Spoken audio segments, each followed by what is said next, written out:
If you carry a firearm and discharge your weapon in self-defense, you could face hundreds of thousands of dollars in legal fees and expenses. So carry the protection of CCW Safe, Self-Defense Legal Services membership.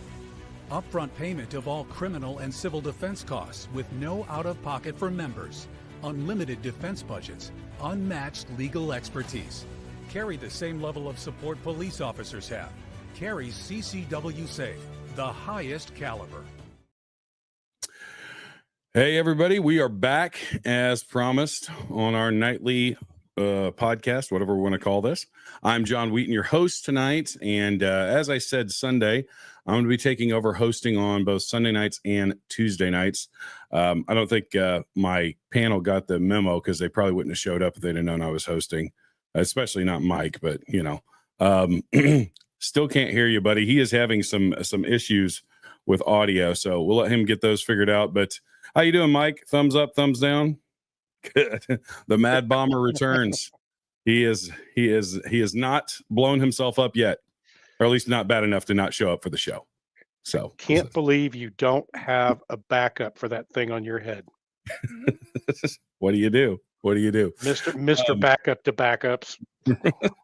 Anyways, this is great. I get to talk shit to him when he can't talk back. Yeah, well, I learned this in Vegas. Do not screw Mike over because his revenge is deep and it cuts very, very hard. But anyways, thank you everybody for joining us tonight. And we also have our resident intelligence officer, Mr. S2, in the house with us tonight for an important subject. And we've got some really interesting things coming up that he's going to. Oh, hello.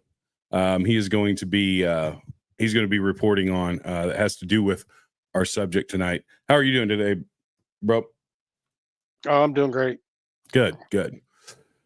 Well, real quick, before we get started, I wanted everybody to know that we are full blown into our development of the insiders for Survival Dispatch.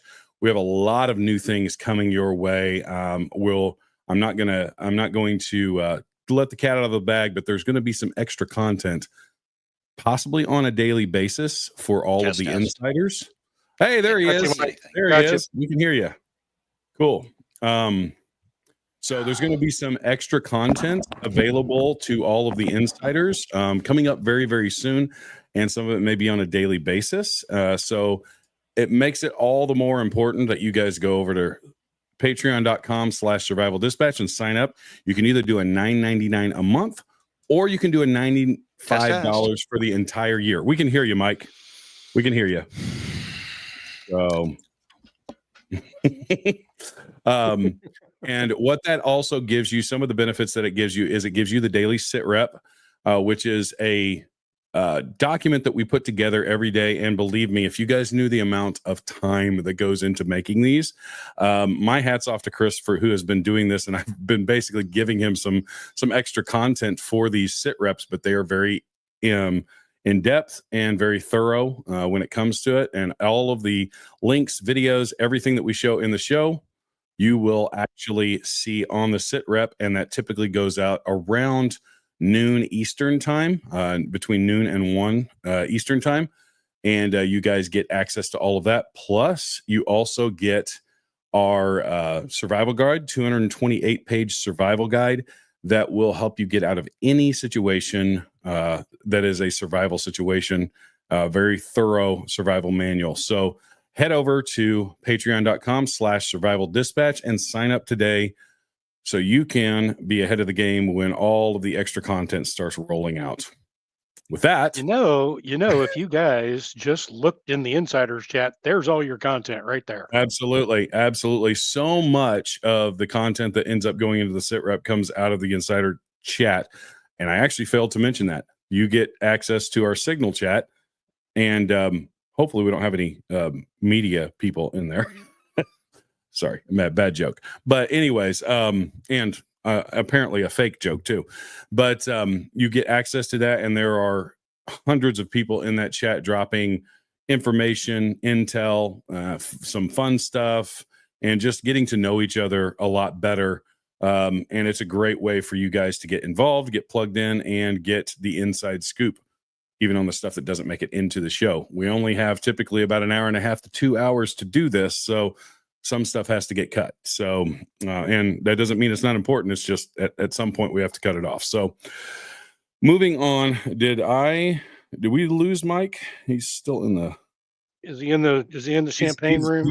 He's in the green room. So I'll let him figure out what's going on. And real quick, we're going to get to our main topic tonight, and I'm going to go through a couple of things here, just to give you guys a little bit of information. And let me make sure I've got all of my stuff pulled up here. I think you got to let him in. Oh, do I? Okay. There he is. Okay. Can you hear us now? Hear me now? Yes, we could actually hear you. I don't know if you can hear us. Oh, I can hear you. Okay, so we could hear you a little while ago. Sorry, guys, technical difficulties, but we'll get through it. New technology. Yes. Let me get this pulled up. I got a little bit. So yes, I have returned. 10 the fingers, return of the 10 toes. Mad Bummer. Yes, and yeah, we've got a couple of things I got to talk to you off the record about some training stuff. I think you've been filled in on some of it in the past, but that's a discussion for outside of the show. Anyways, I'm going to do a little bit of an overview of what we're going to be talking about tonight, and this is a really important topic because it is a shift that we are seeing, and I think a lot of us has felt this shift happening, but there's a lot of data to support this in what's going on. So, without further ado, so according to recent data, we are talking, and we're talking verifiable empirical data, no feelings-based fortune cookies. The Democratic Party, spoiler alert, is at record low approval rating. And this it's like sub 30% right now. And that's that's like lower than a gas station Susie or the last season of The View. So, but let me show you this real quick. An article.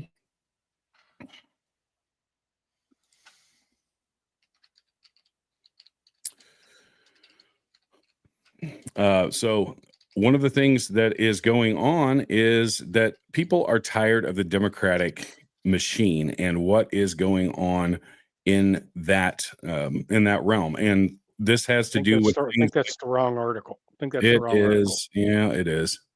Oh, it is hard to find good help these days, isn't it? It really is. I lost all of these things that were opened up, and I grabbed the wrong one. Here we go. Yeah, sorry about that, guys. I need a producer. So, CNN poll. Now, this is CNN. Democratic Party favorability drops to record low, and it is at an extremely low 27%, according to this new CNN poll. That is time to sound the alarm. So why when your entire platform revolves around virtue signaling, government overreach, and pretending men can get pregnant? I wonder what Jasmine Crockett keeps talking. Oh, yes, exactly. And this is also things like, and I'll pull this up now, things like non-citizen voting. This is a problem. This is where they lost the script.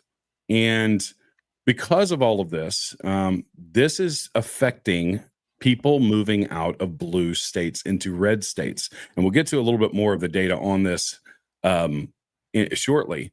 But really, overall in the entire country, only one blue state, and this is from Newsweek, among the top 10 places where Americans are moving, is in the top 10 places where Americans are moving. So the shift is happening from blue to red.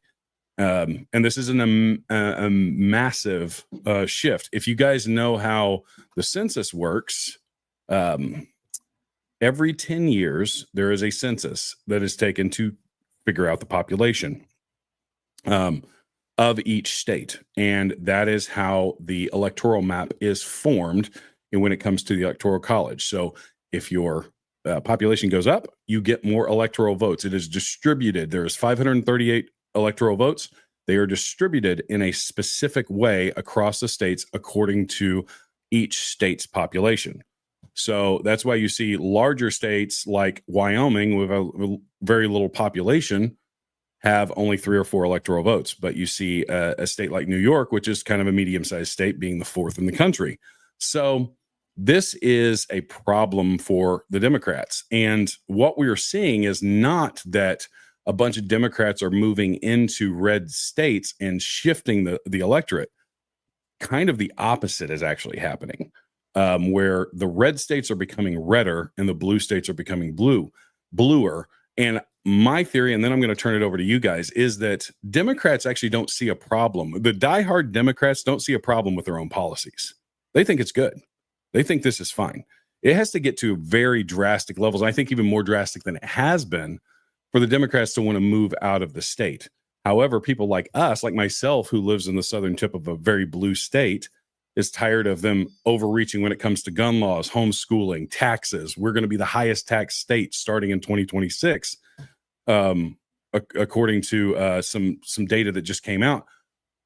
So we're getting tired of it. And people like myself are just like, okay, well, I'm just going to move to Kentucky. I'm going to move to Missouri. I'm going to move to any of the states in any direction of my state to get away from this insanity. And I have a bunch of liberal friends that I work with that are like, they don't see any problem with it. And it's mind blowing to me. But that's essentially what we're looking at as far as the overall landscape of what's going on and why we're going to talk about this, because there's a lot of speculation that if these trend lines continue, it's going to be really, really hard for Democrats to win national elections. And we'll get into that a little bit deeper here in a minute.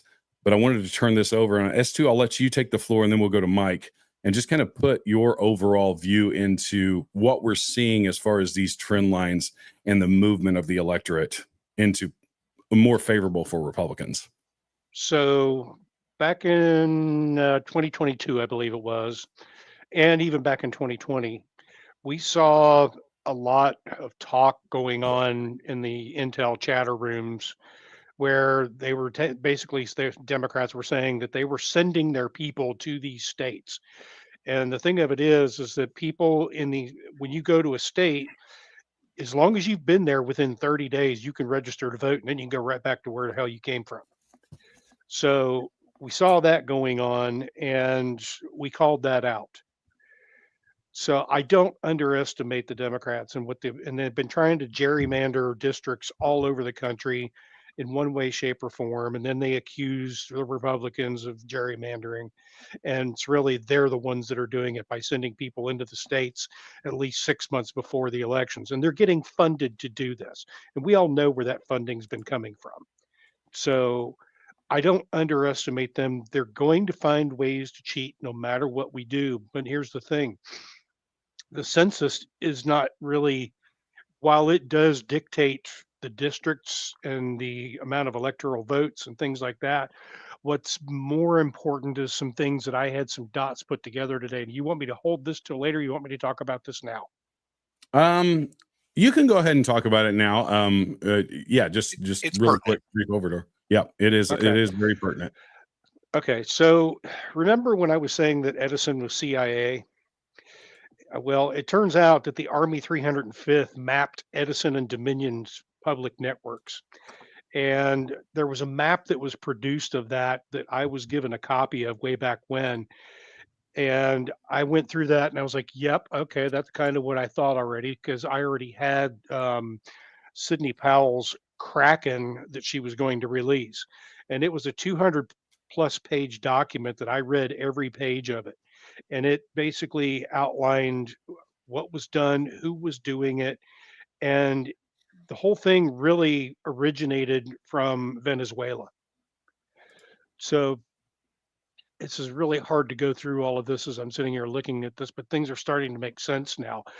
I kept wondering to myself, why was it Trump put Ratliff as the director of CIA instead of DNI? Because he was DNI back in 2020. So why wouldn't you put somebody back into that position?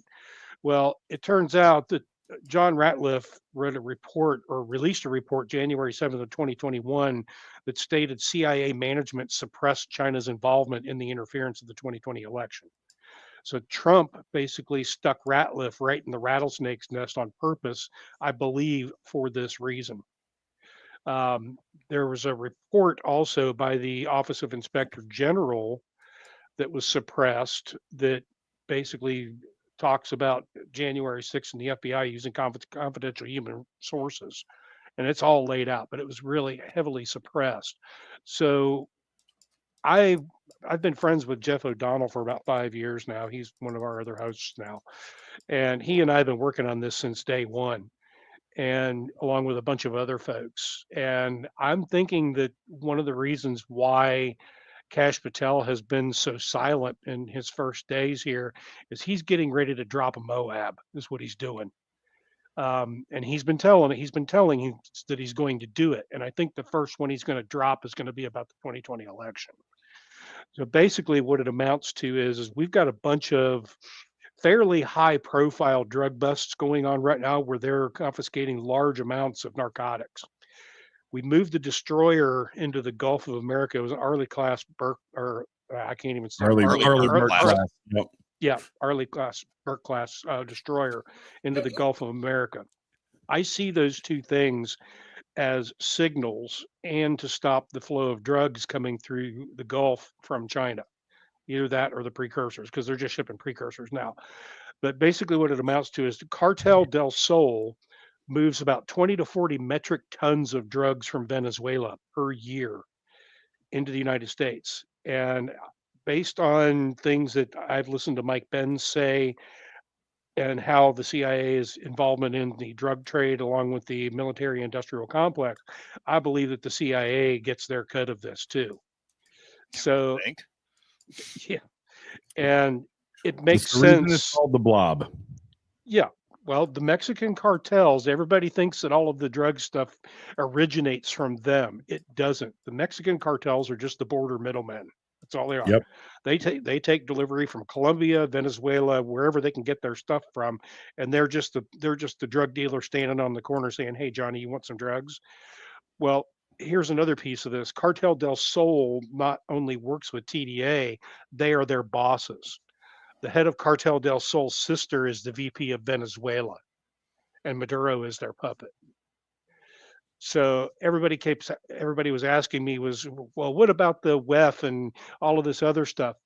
And what's little known is that from my vantage point, looking at the whole landscape, the main reason their plan had to kick off in 2020 was there was a law on the books from long ago that prevented Republican poll watchers to observe the counting in the polls. Did you know that? Yep. Okay. So the Dems have been renewing this law every election cycle, and the original judge kept renewing it. Well, that judge died. And subsequently, the new judge that the Dems went to did not renew it. And that new judge, coincidentally, was an Obama appointed judge. The Dems went into panic mode, and boom, off went the cheating bomb. So they got in a panic. They had to put together a plan so that they could cheat. All of this garbage that we're seeing, the economic terrorism that's going on with the WEF and all these other groups, would not have been possible had the 2020 election not been stolen. And I'm not afraid to say this. I know we're probably going to get smacked on YouTube or someplace else, but that's what I think about it. And we all know that. So there was Sequoia Capital that bought, or actually they were bought by Dominion. So there's three major companies in the United States that manufacture voting machines. That's ES&S, that's Hart Systems, and Dominion. So Dominion was owned by the Venezuelans. It was originally something else, but they were Dominion Systems. Yep. So they bought out. Chavez used to win all those elections. Yeah. Well, the smoking gun that China was involved is that Staple Street was involved in this too. And they injected $400 million into Staple Street. I think it was about a week or so, maybe a month before the election occurred. And Staple Street had a large stake in Dominion voting systems. So why all of this matters is because I don't underestimate the Democrats and their willingness to cheat in things. And the reason that the election wasn't stolen in 2024 again is because we had that map of IP addresses. We knew where they were going to go. And the other piece that's been found out now has been something that may be common knowledge, maybe not, is that our election data is sitting on a server, on a Huawei server in China. Well, that's good. Let's just outsource everything, including our election security. It's just what could insane. possibly go wrong? Right. Well, right. even deeper than that, here was the thing: CISA. Everybody's heard that name. So who ran CISA? That was Chris. That was Chris Krebs, right? So I knew about this because I have copies of these contracts. CISA had contracted the maintenance of voting equipment out to third-party contractors. They had a remote access and remote control clause in every single one of these contracts. I've got at least three of them. I put a call out to my entire network across the United States back then, asking for those copies of those contracts. Nobody knew where to find them. They would call their companies or call their election boards. Their election boards didn't know anything about it. But every single state in the United States was using a third-party contractor for the maintenance of their machines. And that remote control and remote access clause in there gave them the ability to hand over to control to whoever wanted to access them. Wow. Well, that's somewhat of a bombshell, or a nuclear bombshell. Oh yeah. All of the tentacles. It's like in the Marvel movies. It's Hydra. Tentacles everywhere, and if you cut off one head, two will take its place. Mike, as a returning guest, so I'm going to give you a chance to kind of talk to some of this stuff. First off, like what I presented, and then also what S2 presented. It's like I do still believe, and this is always the caveat, is like, how much cheating do we allow? And if we don't allow cheating, I think that the electoral map shifts so quickly and so fast that it's going to be very hard for them to win an election without cheating. I think it already is. I think it's going to be near impossible without cheating for them to win, except for in deep, deep blue places. Yeah. So I think, everything that two said was, it all stands on its own. I think the biggest thing that we have to look at, though, with the parties, of course, is everybody's got to realize that the parties, there's no real parties. They're just politicians versus us. They're both cheeks of the same ass, is what it all comes down to. But one thing that you are seeing is you're seeing a major push. You're seeing the lines where you say far right, far left, moving further and further. Now the far left is moving further and further and further far left so much more rapidly. It's been outpacing the right for quite a few years. And a lot of the people that are being left behind, the moderates, are looking at what's coming out of there going, no. And they're Democrats and they're liberals, but they are not high-end liberals and saying absolutely not. I am not going to go along with this. You people are just going completely crazy, which is why the Democratic Party is failing, because the Democratic Party hooked their wagon onto this falling star mess, and it's coming apart. The Republican side, while reviled by all of us, I honestly see both of these parties basically being replaced here in the next decade. I don't see how either side of them can stand for too much longer. They really can't. They both burned their bridges. So, and nobody trusts either party. And of course, you've got the hardcores on either end. The hardcores on either end are gonna be hardcores no matter what anybody says. Oh no, that's all just a lie. That's so somebody saying something that it doesn't exist. It's AI, whatever you want to call it. Okay, it's a psyop, whatever you want to say, right? Or let's look at the hardcore lefties. The hardcore leftists. They're going to be like, oh no, I'm down with that. Absolutely, whatever you say, sir, I'm down with that. the hardcores are going to be the hardcores all the time. The 80% in the middle, that's where the swing comes from. Yep. And that 80% is looking at that other 20% going, what is wrong with you people these days? Now, granted, the quantity of hardcore left versus hardcore right, I mean, they vastly outnumber the hardcore right. Because they've just lost their damn minds, and they've had the microphone for the last 12, 13 years. They've had the mic. Yep. And that's what that's why Jasmine Crockett's out there running her mouth. She's trying to take the bullhorn back. Right, exactly. And it's so entertaining to watch. So yeah, that's pretty much what I've got as far as all that goes. And this graph actually shows you a lot of what we're talking about here. This is Pew Research. Pew Research is actually probably one of the better actual research foundations out there. They're fairly middle of the road as far as what they do. They don't do a lot of like political polling anymore, but they do things like this, like ideological shifts. And we're talking like 2017 here. So look at 1994. You see this overlap, this big peak overlap in the middle. This is the middle that Mike's talking about. Look at this. And this is what decides elections. This is why they're always trying to go for the moderates. I don't know what just happened there.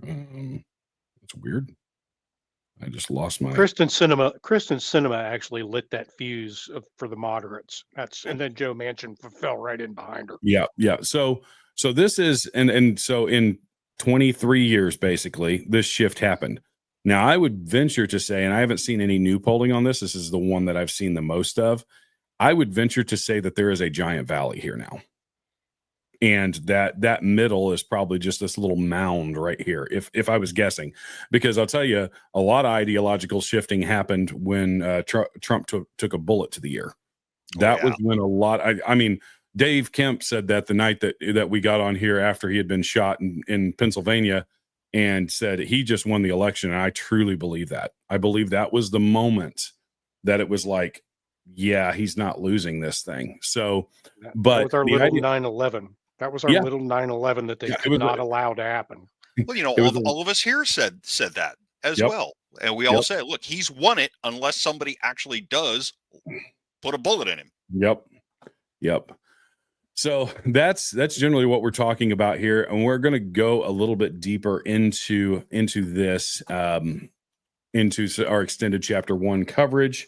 And I've got some posts that we're going to go through what the data is actually showing in these shifts and what it could look like for the next census in 2030. So this is Ben Shapiro. Hey, Democrats, I have some unfortunate news for you. Here's what the electoral map looks like in 2030. Republicans likely pick up 12 electoral votes through the population growth. So you can see here, and it's probably a little bit harder to see out there with you guys. There we go. So not a single red state is gaining anything, or blue state is gaining anything, but multiple red states or purple leaning red states are gaining electoral votes.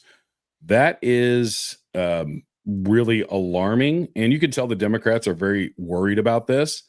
So just to give a context of what this will look like, and then I'll get you guys this quick reaction to it. This is what it would look like with the election. And if the election was held under the 2030, obviously there's a little bit of modeling that goes on in this, but at current trend lines, you can somewhat predict this stuff. Under the current census projections for 2023 or 2030, Republicans could lose Pennsylvania, North Carolina, and Georgia and still win the White House. If you guys don't realize how big of a shift that is, Pennsylvania has kind of become the new Florida, because Florida was the one that you had to win the presidency, and Florida has shifted red massively. Pennsylvania was the prize. Once on election night, when we were all on the stream, once Pennsylvania was in hand, we said he's winning this thing. There's no way that, and then you've got a ideological shift in Michigan and Wisconsin that's going on too. So what this does for all of you guys out there, it's like data, whatever. What this does is it does two things. It makes an election way easier for the Republicans to win. when you don't have to fight on so many different states, because Georgia is historically a red state, so is North Carolina, and they're not even taking those into consideration in this map. You could even flip these two, and you still win. What it does is it makes the Democrats, because elections are funded through donations, donors, corrupt money, NGOs, all of this stuff, but they have to spend money strategically. So the Democrats aren't going to spend a lot of money in California because they know they're going to win it. We're not going to spend a bunch of money in Texas and Florida because we typically know we're going to win it now, especially in the deep South states. You have to strategically spend your money. If you have to spend your money over a broader area of states, it's way harder to win. It's way harder to campaign. It's way harder to do this. If you can focus all of your campaign money on 2 or 3 states, it's much easier to win. And that's how electoral politics work. So a much more granular view of this. There are more granular maps out there. Yep. And the problem with these states is they have such large population centers in them. And if you take those large population centers and you look at those are the ones that are controlled blue. Mhm. But the majority of these states are actually red. Yeah. So for the last 20, 30 years, with this law that they had in place, Republicans were not allowed in to watch the counting that was going on in the polls. We What saw this in happened? Pennsylvania in 2020. Yeah. What Yeah. happens when Republicans are allowed to go look and see what's going on in the polls, Yep. and all of a sudden, all of these blue population centers that they have really don't mean shit anymore? Yep. Which is, this is multi-front. And I think the Democrats really realize this too. And if you look, all of these blues, there's 6 blue states losing according to projections. And I mean, I'm nervous about Arizona, obviously, always nervous about Arizona. Texas, Florida, and North Carolina all gaining this stuff. It's pretty crazy. And then let's also look at the congressional map, because that's another one that you guys have to think about.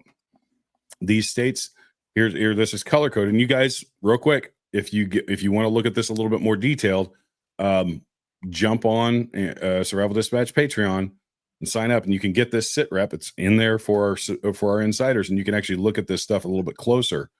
But this is the seat changes.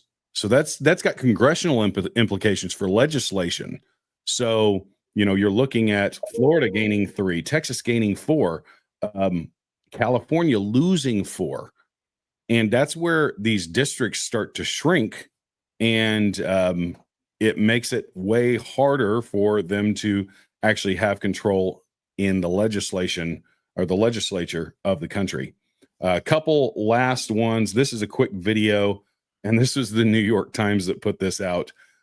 This is a 2-minute and 38-second video, and then I'll turn it back over to you guys to talk a little bit more about this. Let's watch this video real quick.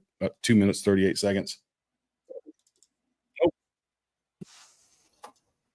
Even harder. And it's got nothing to do with the border or inflation or trans rights or Trump, and everything to do with the numbers on this spreadsheet.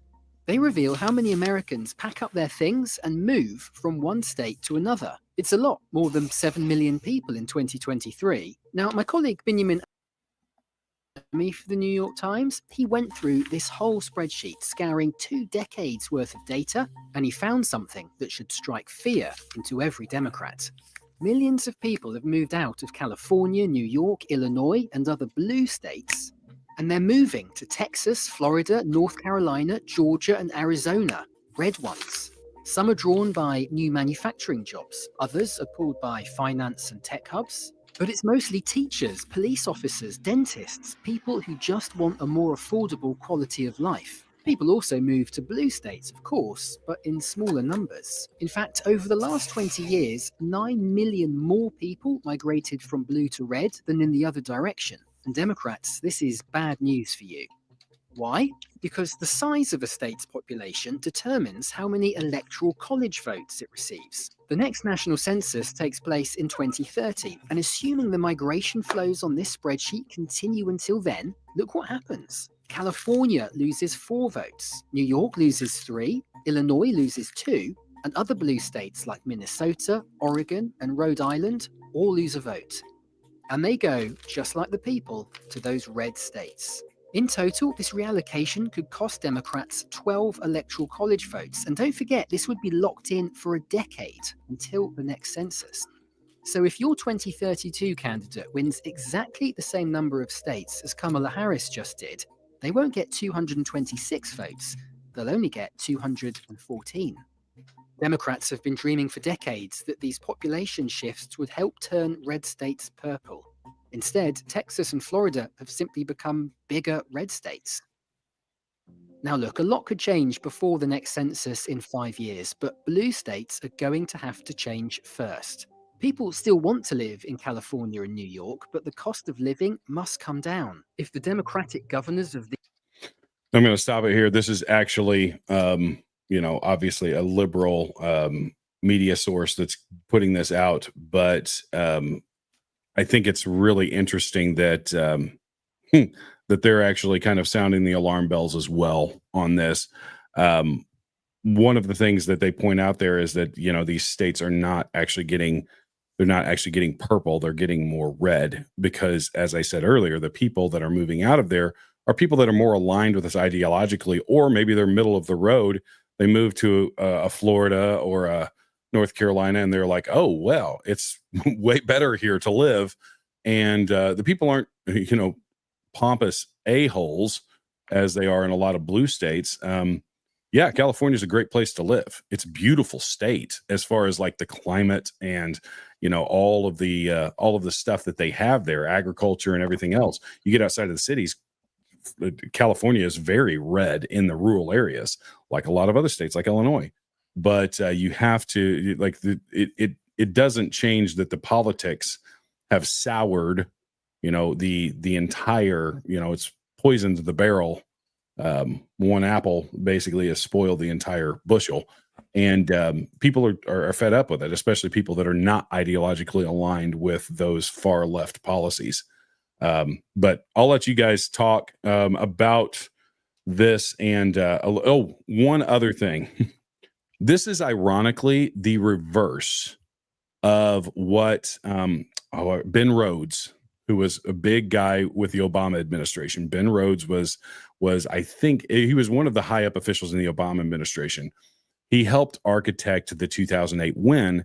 And one of the things that he arrogantly said was that diversity is destiny, and after this, the Republicans will not be able to win another national election because of the population shifts.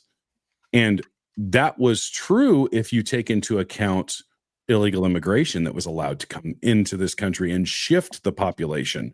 And now, thanks to a lot of the exposure that Donald Trump has given to this, we're starting to see this shrink. So this is not probably even taking into consideration deporting illegal immigrants as well that are illegal voters in a lot of these states as well.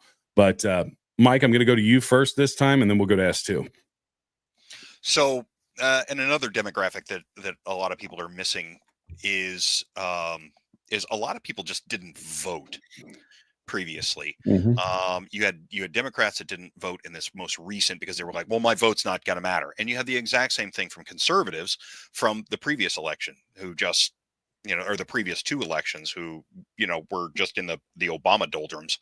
And then, like you said, you've got a lot of folks moving out of these very red states. They're getting out because they're terrible places to live. Mm-hmm. All my friends that used to live in the Bay Area are gone now. I've just got a few family members left in California. That was where I originally grew up. And I mean, it's like you said, I mean, California is a nice place. I enjoy California. I hate the populace in that state. They've gone insane.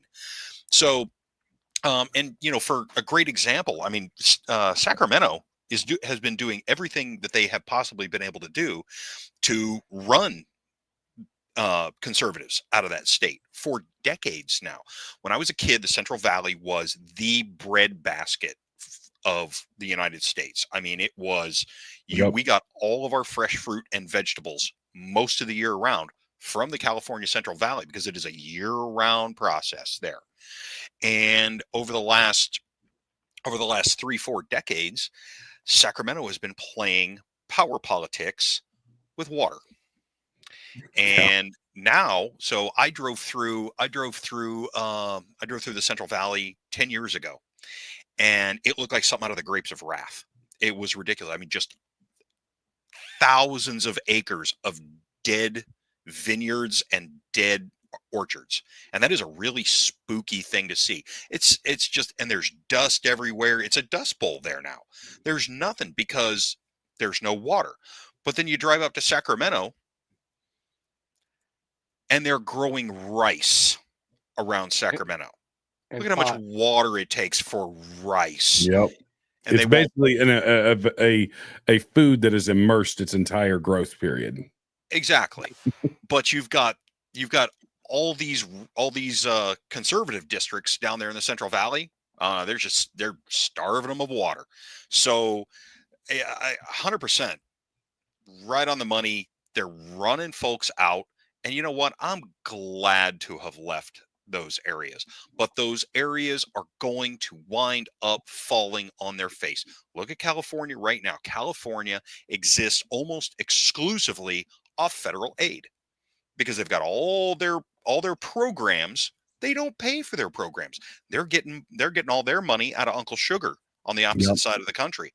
Well, now that tap's closing, and now Newsom's going to be in big trouble when he's not going to be able to keep the cool stuff coming. Yep. Yeah, and to further drive home the point, the Bay Area and the area in Sacramento, San Francisco. I mean, you talk about weather, like just perfect weather almost year round. I mean, in the middle of the summer, it'll be like in the 90s and like 2% humidity. So it'll feel like it's like in the Midwest, that's like an 80-degree day. That's what an 80-degree day feels like.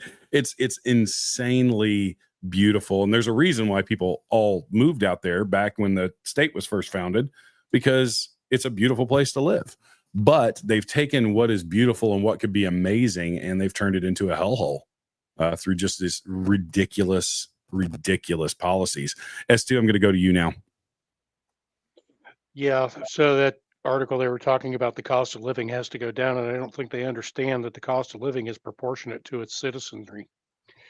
And like Mike said, they're getting all of their money out in California from the government, and it's not going to make anything cheaper. It's going to make things more expensive. And then you also have the other part of it where they were growing food before. Now they've got the Chinese out there managing pot grows all over the place. Mm-hmm. So they're making their population stupider to begin with. Yep. And on top of that, they're driving up the costs because people are leaving because they don't have the tax money to survive on anymore. Yep. So then they raise taxes and everybody moves out of the country, and Newsom just continues to burn down the kingdom to rule over the ashes. What could possibly go wrong, said the bomb tech. Well, and here's the crazy thing. I'm going to give a couple of examples. There's a couple of states that are moving to cut themselves away from their current state. Washington, is it Washington? Oregon. I think it's Oregon. Oregon has Washington, voted Oregon, and a chunk of Northern California. Also, Illinois. Illinois is doing the same thing. That was another piece I was going to bring up too, is the moving of borders. Yep. And that's the other thing, is that this is how fed up rural counties are. Like, we get down, and I'll use my own state. I know I use Illinois as an example, but it's a very, very good case study, because in the Midwest is predominantly a red area, a very conservative area when you look at it. We are surrounded by conservative states because of one corrupt city who peddles and meddles with elections. We get overruled. And now they're passing gun control that we're down here in the South. We're hunters. We're outdoorsmen. We're Second Amendment advocates. I mean, the Democrats that were in office down here when I was a kid were all pro 2A. They would not fit in the current Democratic Party. And now it's so bad down here, they don't even run Democrats in local and district elections. Unless it's something at the state level or national level, they don't run Democrats. Everybody's a Republican in my area. And that's the shift that you're seeing. we cannot, this is the problem, and this is a bold statement on my part, but you cannot share a country with these people, not when they're this far out of bounds of what we showed. That Pew Research, everybody was kind of huddled together. I've used the example of my uncle and my father when I was a kid arguing over Bill Clinton, but they both cared about each other, and they both, didn't want what was anything bad to happen to each other. That's not the case with the current leftists in this country. They want you to hurt. They want you to suffer, and that's dangerous, because it's a broken social contract. They don't understand. They're creating their own demise. Yeah. Yep. And so we're, and looking at this holistically, Indiana has voted that if I think it's bottom 33 or 35 counties in Illinois can secure a release from Springfield, which is our capital, they will gladly take those 35 counties into Indiana. Idaho has done the same thing with Oregon. Basically, these state legislatures have already voted, yes, we will gladly take these people. We're much more aligned with them. Now, here's the spoiler alert, and you guys can speak to this, but the reality is tyrants don't want to give up any level of power. So they don't want us to be happy. They don't want us to be happy with the state that we're a part of. They want us to suffer because we don't have the same worldview. And that's the way tyrants operate. They're not going to let us just walk away. They want to squash us and hold their boot on our neck. Mike, you got something to say? Yeah. So if you could highlight the statement from Kurtz Verhoeven over here from coming in on YouTube. Kurtz is in South Africa. And one of the things that I want to definitely point out here is we're at a midpoint. Okay. We're at a midpoint. The direction that these states are going is the same direction that South Africa is at right now. Yep. Apartheid. Okay? They were at this position. They were at this position a decade or so ago. The same spot. Okay. They keep on moving. Look where they're at right now. They are either running or killing their entire white population out. And guess where we saw that before? Where the entire white population did nothing but feed the entire population. Like 96% in Rhodesia, which is pretty similar to what it is in South Africa. Yep. Guess what happens as soon as you kill and run off all the farmers and seize their land? Nobody's growing food. What happens then? Everybody starves. It turns into a desert and everybody starves. And guess what? You can't make arable soil overnight. Nope. It takes decades to make good farm soil. And then what happened? And then what happens after that? You have more migration. Right. Unless you have like alluvial land in frigging Eastern Virginia or something like that, where the topsoil is like 35 frigging feet deep and black as death. So and I mean, this is us, sounding the alarms for, and I'll just be honest with you. I have a deep rooted connection with Southern Illinois. I was born here, and I've lived here a good chunk of my life since aside from when I was in the military. And I'm seriously contemplating, like, what does the future look like? If something is not done. First off, if the federal government doesn't step in and stand up for gun rights and freedom of speech and, freedom for parents to educate their own children and all that stuff. And we went over that on Sunday.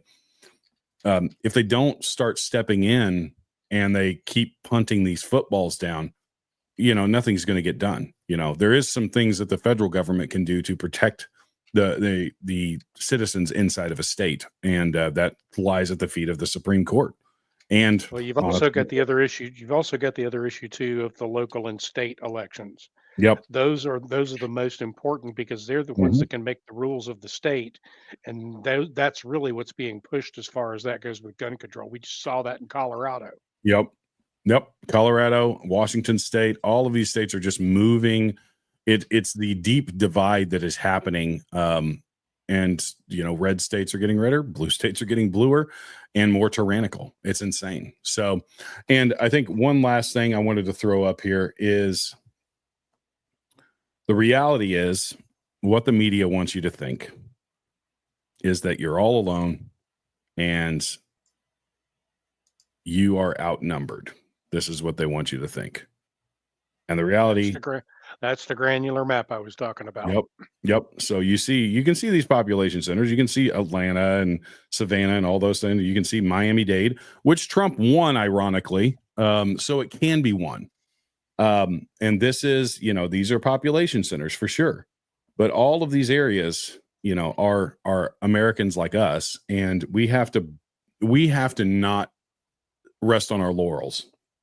No ceding of territory. Yep, exactly. And when you take it, you keep it. Yep, and that's absolutely true, because we're in an ideological war. We're in a war of attrition, really. And those wars are fought by staying engaged, and they're won by staying engaged. They're not won by winning one election and sitting back and saying, "Oh, everything's good now." Nope. The empire always strikes back. So you have to be prepared for it. And that's pretty much chapter 1 for us. It's I think it's a really, really big thing that we need to stay aware of. Actually, I'm going to throw this up because it kind of it's another thing that's kind of resting in the background of all of this, is that the 2028 election, which is the next national presidential election, we all know that the census was messed up in 2020, very much messed up, and it has been an issue. So it looks like Trump administration can try to fix the 2028 map by fixing the 2020 census, going back and looking at how those numbers were tallied and counted. This is an article by Eric Doherty on his Substack, and it's got some good information in it. You're able to read about half of it for free, but it does point out some of the things that could be done legally through the courts to be able to push back on the census and make sure that because I would say if you did that, it would actually even shift the 2030 census even more. But in order to do that, you're going to have to beat these federal judges down into the ground. Well, and that's been the war that we've also been fighting, is that all of a sudden levels of the judiciary that aren't mentioned in the Constitution think they have the right to tell the executive branch what to do. There's only one judicial set of judges that's mentioned in the Constitution, and that is the Supreme Court.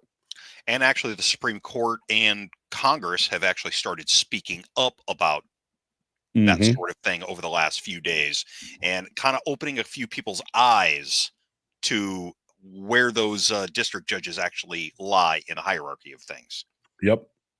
And that's the reality. Is I was just talking to a coworker today, because we were talking about a lot of this stuff. I am blown away at the people that have graduate level, master's level, and doctorate degrees that don't understand how the government works, that don't have basic understanding of a government class that you took in 8th grade.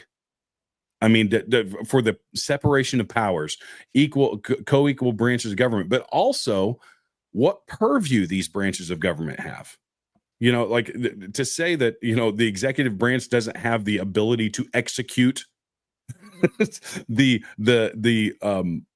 government agencies that it is literally over, it makes no sense. It doesn't even logically make sense. These are also the same people that when you stop them there on the campus, and you start asking the are you smarter than a 5th grader questions. What year was the War of 1812? Yeah. 1938.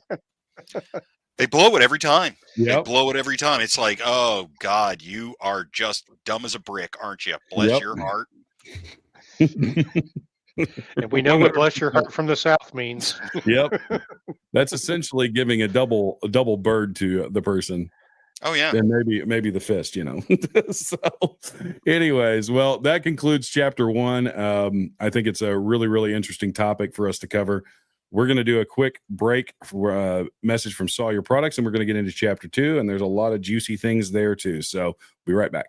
The Sawyer Mini is the most versatile personal filtration system available. It's a perfect solution for backpacking, hiking, hunting, fishing, scouting, international travel, and emergency preparedness. At a mere 2 ounces, the Mini fits in the palm of your hand and can filter up to 100,000 gallons of water from any freshwater lake, river, or stream. The Sawyer Mini has a 0.1 micron absolute pore size. It was tested to 10 million parts of bacteria and 1 million parts of protozoa without a single breakthrough. This is the highest level filters can be tested to, so we're confident these are the highest rates of filtration available.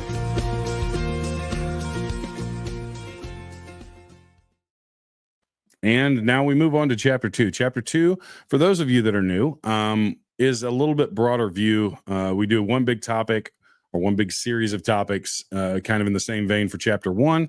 And then in chapter 2, we kind of cover other newsworthy events in the rundown or the news. So we're going to start off with a big announcement that happened today, and I think this has been a long time coming.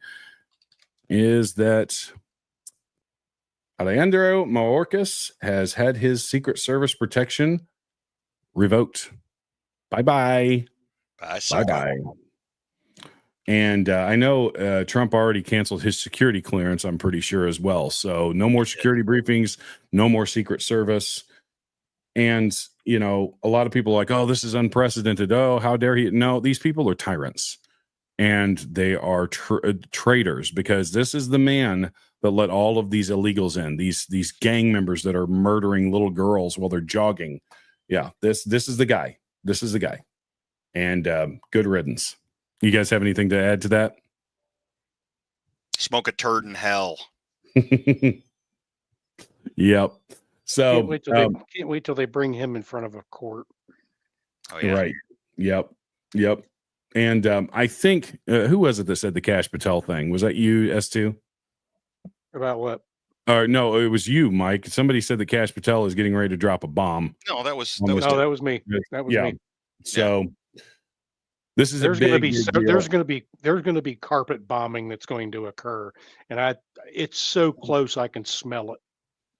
Yep. I really want to see a gallows put up on the National Mall. I really want to see that so bad. Well, maybe they can get the guy that built it last time at J6 to do it. Right. Here's another piece of news, and this is when you see the left doing certain things like seething, and this is Giffords. This is Brandon Herrera, AK guy, ran for Congress in Texas. Great follow on YouTube. He does gun meme reviews, which are hilarious. Well worth 15-20 minutes per episode. Really awesome dude and big advocate in the gun community. This is exactly what I voted for. Stay mad. And Giffords, as expected, Kash Patel is trying to gut the ATF. This week, he outlined plans to reassign 1,000 agents to the FBI, which would severely reduce the workforce and limit the ability to keep communities safe from gun crime. This may is a lie. All Americans. This is a lie. Big awe on 3. 1, 2, 3. Oh. But it's a lie. It's not true. Well, okay, so enlighten us then. So the ATF field office put out a memo to all of their employees. It was an internal memo. They're only reassigning 150 ATF agents. Well, now I'm just saying. And even Kash Patel has refuted this statement. Giffords made this up. Well, that's not surprising, but I'm all for us getting rid of 1,000. Yeah, I'm with Mike. They were only going to be on temporary assignment with no end date in the temporary assignment. So it's not really gutting the ATF. They would still be ATF agents. They would just be reassigned to the FBI on temporary status. And they already reassigned a couple of a bunch of the agents to the border, if I remember correctly. Yeah, that's exactly what it's for. They're actually going to go. They're going to be recredentialed as FBI, but they're going to be in support of CBP. Yep. So Tom Homan gets them. Okay. Send the Trump haters down there. Yes, please. Shit. Okay. Tоварищ.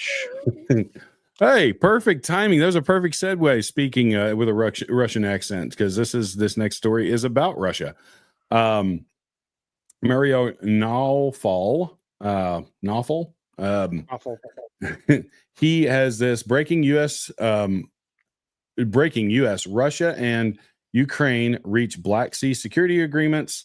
The White House announced breakthrough deals between Russia and Ukraine aimed at reducing Black Sea tensions and moving towards peace. Russia agreed to allow safe navigation, avoid military commercial vessels, and stop using force in the Black Sea.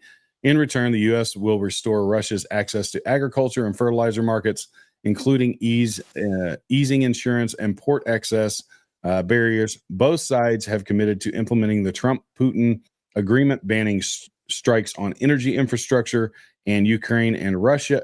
In Ukraine and Russia, Ukraine struck a parallel deal pledging safe navigation and maritime restraint. The U.S. also reaffirmed the support of the prisoner exchange return Ukrainian children taken by Russia. And real quick, there's a follow-up posted by Mario as well. This has a video connected to it as well. That was the older story, and then he retweeted with this. Foreign Minister Sergei Lavrov said Russia no longer trusts Kyiv after the 2023 collapse of the original grain deal, and would only accept terms enforced by Washington. The new maritime ceasefire is seen as a path toward a border truce. U.S. and Russia officials met in Riyadh this week, focusing on restoring safe shipping and banning strikes on energy infrastructure, reportedly supported by Trump and Putin. Russia accuses Ukraine of infrastructure terrorism, while Kyiv blames Moscow for years of civilian casualties and broken agreements. Lavrov, only the U.S. can guarantee results. This time we need very clear working guarantees. Source, Dunya News and TASS. Look, the Army guy can read better than the Air Force guy. Hey, you hush up. This is right in my face, okay? So, yeah. Hard to see. Anyways, the lighting's so important. Well, so, yeah. Anyways, we're not buying that. Yeah, okay. Well, that's fine. Mm-hmm. Here we Sucks go. To suck. Yeah, it does. Here we go. We'll watch this video real quick, 45 seconds. Considering this history of changing mind, every time a truce is announced or a ceasefire, and every time Ukraine agrees to that, only because at this specific moment Ukraine finds itself cornered on a battlefield, and the moment there is a pause in hostilities, it takes them 2 weeks or a month to violate the ceasefire. This has always been the case. This time, we need very clear working guarantees. Considering this history. Okay, so the damn CIA would just keep their fingers out of everything. Everything would be okie dokie. Well, they'd be better, but So- let's not act like either side are virtuous in this absolutely. whole thing. This is essentially like bad guy versus bad guy, and we're the kids holding the popcorn, that they're like, well, which side do we cheer for? You can't really cheer for either side here. They're both awful people. Both the leaders are awful, and both countries are corrupt. And so at least the government side. I can't say much about the people of Ukraine or people of Russia. By all accounts, they seem to be good, everyday people, but the governments are corrupt as all get out. And this is just it's a penis measuring contest between two bad guys, in my opinion. I'll give you guys a chance to kind of talk about this a little bit more in depth. Kay Hammer says, I don't think that is the CIA's fingers they're sticking into everything. Oh, good stuff. Nick Hammer, you win the you at least That's win the comment the of the day internet so far. for section 2. New word of the day. New word of the day is oblong. Nice. Oh. Yeah, and Lavrov here, he's a dirtbag too, and always has been. And let's just face it. I mean, we don't even know who violated the last ceasefire, because both sides basically just started shooting, and because that's just the way they are. So. Yeah, Didn't Ukraine, or wasn't Ukraine blamed for going in and blowing up the power station in Kursk? Well, and that's the problem. Did Ukraine do it? Did the Russians do it? No. Did the CIA do it? Hell, Yes. who frigging knows? But I'm talking the grain shipment one. I mean, because there've been so many attempts at ceasefires on this whole train wreck of a war. These two sides hate each other. That's what it all comes down to. And Zelensky couldn't get that into his head about why Trump didn't want him in the room in Riyadh. It's like, of course I don't want you in there. You two are going to get into a fist fight. Yeah. Well, Zelensky's going to act like he's in a fist fight. I was going to say, no, I don't think so. He's going to get in his skin-tight suit and dance around with his, little member flopping around. Or somebody's going to just put their hand on his head and let him swing. There's a reason why Putin carries his right hand on his waistline. Yep. Right. Exactly. Yeah. That's a dude that'll still kill you today. Yeah. Yes, and you can tell when he looks at somebody, he's just like, I could kill you now. I know many ways. I will have you. I will have you removed after this. We go to Lubyanka, have little talk, then you go Siberia. You will unalive yourself, little man. We will find your fingernails on the side of the walls trying to climb out of the pit. How do you feel about polonium? Okay, so next story, Mario Knopfel again, and he does a lot of really good. What did I do? Keikheimer said it again. Both sides probably need short ceasefires because it takes a good minute to reload their Mosin rifles. By the way, there are some, and this is back on that subject, but it's so funny when the war kicked off, there were multiple gun tubers that did like the weapons used in the Ukrainian war, and it was like they had like Tommy guns and crap that we'd given them in like 1943 as a part of our deal with the Russians.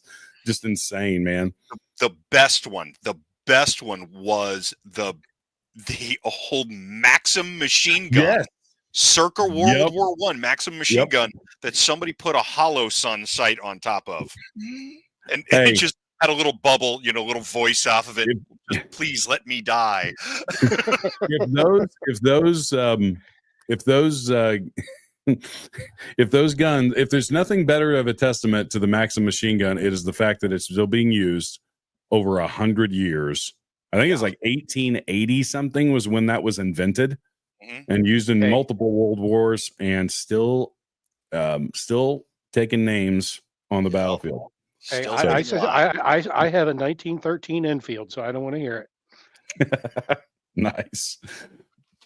Okay, here's the next one, and this actually kind of ties. I've got a question for you guys after we go through this. So Doge has identified and removed 7.1 million Social Security number holders who were marked as alive, even though they were over 120 years old.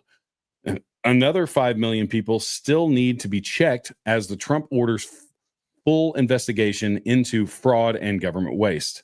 Some of the fake identities were likely still receiving Social Security benefits, costing taxpayers millions. At Doge is now publishing weekly updates as it cleans up the system. So here is my question. How many of these people voted in the last two elections? of the 7.1 million people. Well, Because add this- 7.1 and 5 million, and how many votes were short with Biden? Well, is that not questions that we should be asking? They're uncovering this corruption at breakneck speed, in my opinion, not as fast as it needs to be uncovered. But when you look at the absolute, this blatant corruption across all of these government agencies, who's to think that our elections are secure? You know, this goes back to what S2 was talking about at the beginning. You know, they're not secure. And this is just further evidence that that we need a massive overhaul in the voter rolls in every state and nationally. Well, they are. The good news is they are. The good news is they are working on cleaning up the voter rolls. That piece has been being worked on for the last 4 years, but they're still not going to be perfect. The only way I see to be able to perfect this is to basically blow it up and start all over again.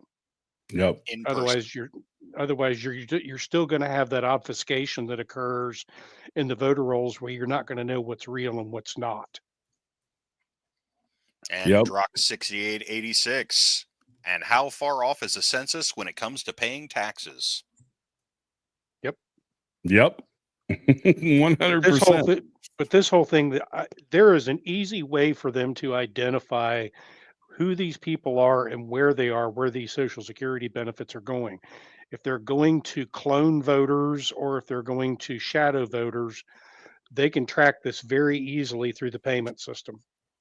Or just basically send it along in an envelope with a tracker and track it physically to a location. Of course, it'll take 2 weeks for it to get there because it's the U.S. Postal Service. But yep. Anytime I have something coming postal service, even if it's from Amazon, I know it's going to be late. Like it's insane. And there's no tracking. Like with FedEx and UPS, I can literally get to the minute tracking. I can see where the truck is when it's out for delivery. In most cases, it's kind of insane. But our government can't do that, and they're losing money. I mean, there is tracking. It's just wrong. Yes, 99% of the time. And and you also got to remember the U.S. Postal Service was originally a private organization. It still and the U.S. government put so many requirements on them that eventually they went bankrupt, and the U.S. government took ownership of them, kind of like they did with Amtrak. Regulate until you can devalue it and buy it up. This is the government, guys. Or just take possession. Not buy it. We won't even talk about the USPS and their complicity in the 2020 election steal too. Oh, yeah. What? There was no fraud in those drop boxes. I'm not even talking about the drop boxes. We won't go there. Okay. Yeah, we could do a whole episode on that, I'm sure.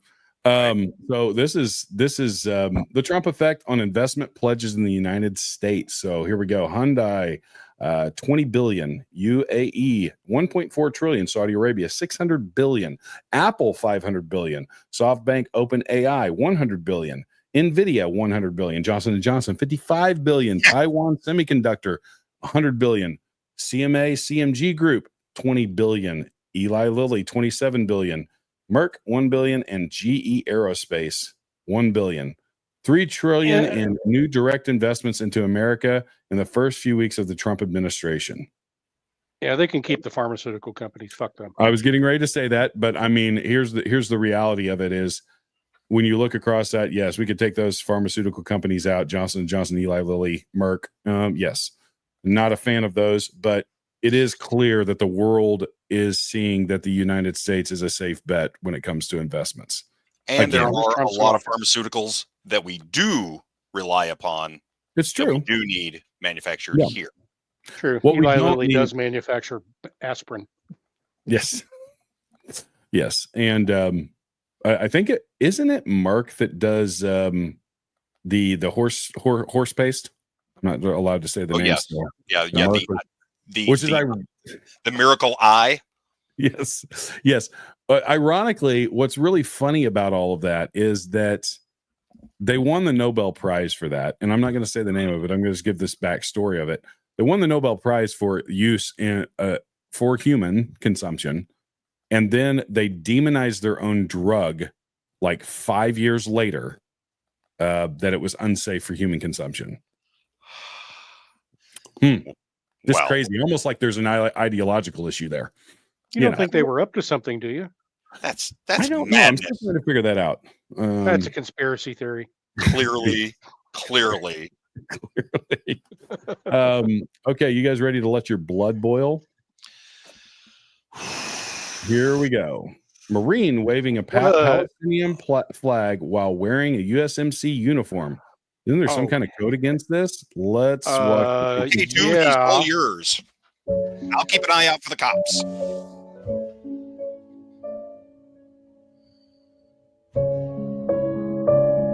Clearly propaganda, but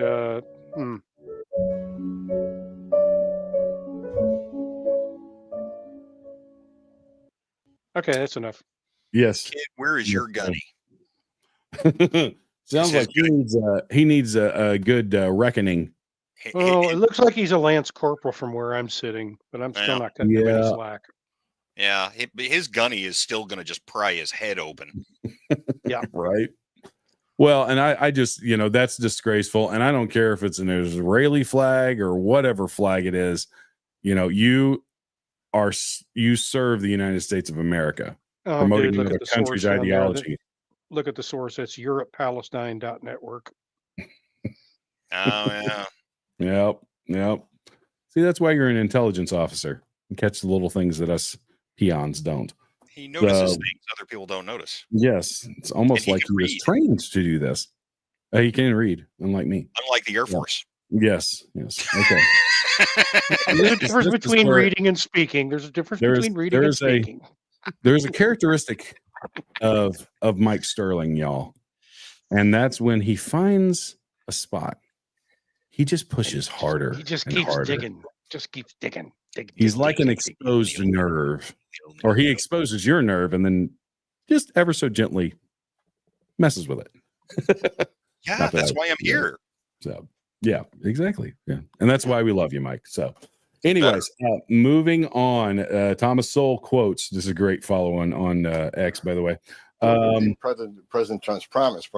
This is Tom Homan giving a report on the border crossings current status on Fox News. Look, we're keeping President Trump's promise. President Trump has promised we're going to secure the border, which we've done to a large extent. We're still working on it, but we're at 96% decline on the border.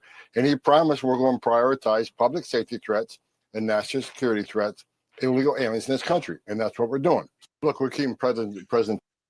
I'm going to say something about how endearing Tom Homan is. The dude just has a mic drop moment almost on a daily basis with the media. It's like when they were talking about, using the Illegal Aliens Act or to deport these gang members. And they were like, well, that's a really old law. He's like, oh, well, we've used the Constitution, right? Isn't that an old law? It's like, yeah. How do you shut this down? Yeah, the laws by which you are governed are old as well. So, freaking amazing. So, anyways, life's tough when you're stupid, man. Yeah. Well, and they're doing great work on the border. The border is practically sealed up. We want to see that other 4% go bye-bye, and then we want to see a decline in illegal immigrants in this country accelerated. But I do have a question for you guys. What is wrong with Mark Cuban these days? Well, he looks like Rosie O'Donnell. And is also best friends and his largest donor. Here, let me back that up. The volume's not the best here. First time in American history, a president has won every swing state. And is also best friends and his largest donor was a man who owns and runs the internet. Question. What? So two questions. She's saying Elon Musk owns the internet. Well, I was reliably informed that was Al Gore, right? I mean, didn't he invent the internet? That was a lie too. I know. It's total sarcasm, but yeah, it's like Oh wow, That's Rosie right. O'Donnell. Ireland has given her, I think, 60 days to vacate. Oh really? I had not heard that. So that's Yeah. pretty funny. Yeah.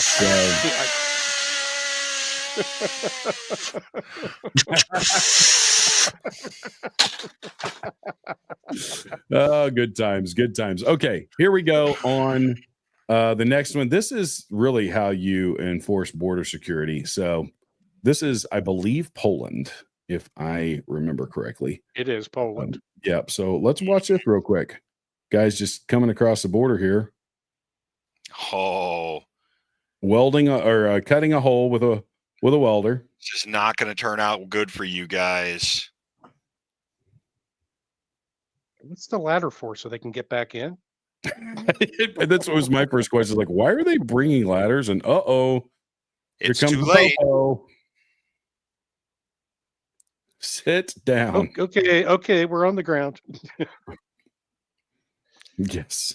Faces in the dirt. Yep. And that is how you protect the border 101. So I'm not sure if you guys heard this week or last weekend, but Poland just pulled out of the Ottawa Accord, the landmine ban, and they're getting ready to pump out about 30 million anti-personnel mines for that border. Sounds like they're getting direction from NATO. Yeah. I mean, I don't know. I think I kind of think Poland's kind of doing whatever the hell Poland wants to do these days. They are little European Texas, so It just sounds like to me like they're getting ready to set up a border deterrent. do Well- you blame them? No, Historically, they've had mini- border issues. Mini Gitmo. Yeah. They've had problems with the Russians before. and the Germans. So yeah, I mean they've had some border issues in the past, so maybe they're learning their lessons. Next, Vincent Oshana from Valuetainment. He has brought receipts for what Trump derangement syndrome does to people.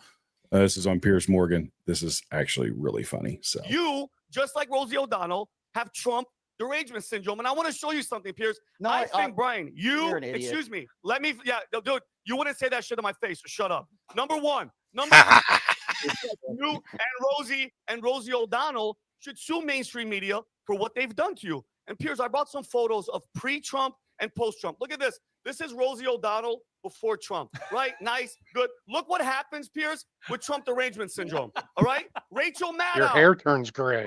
Maddow was. And then look, Trump derangement syndrome. She looks like Stephen Colbert. And then look, Griffin, someone that I might have hooked up with if I was drunk. They turned her into Carrot Top.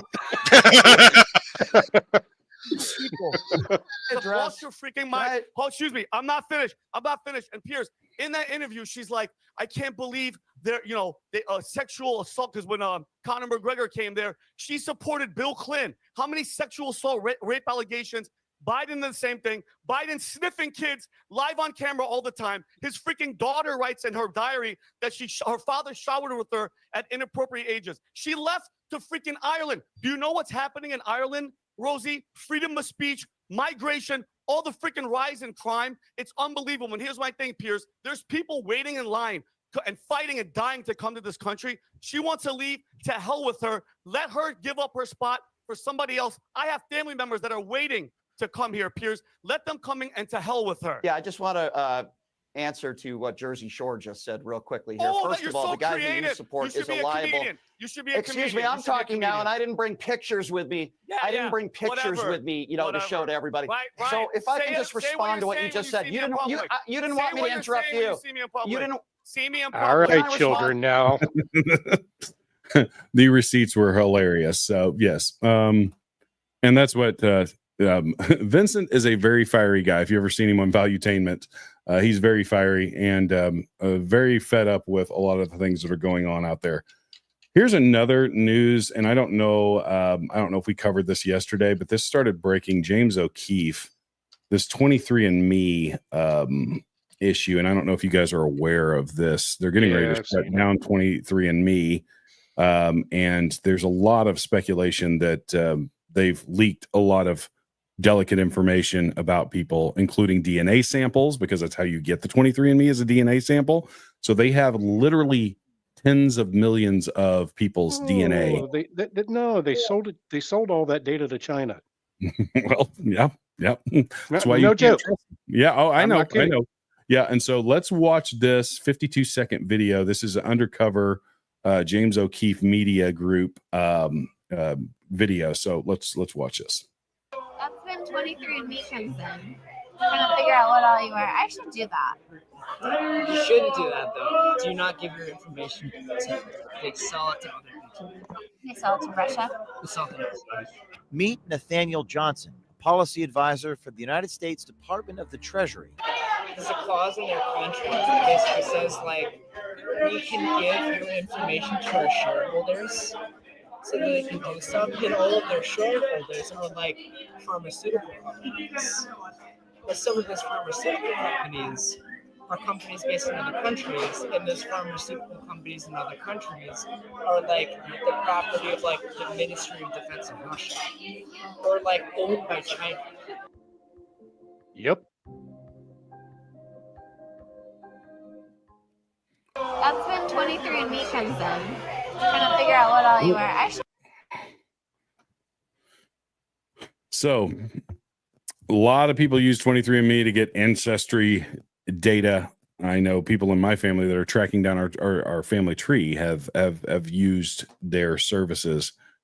Really quick, what are you guys' thoughts on this? And you know, how deep does this level of scandal go? Better swing, Mike. Oh no, go for it too. You are all over this one. That's this with a 10-foot pole.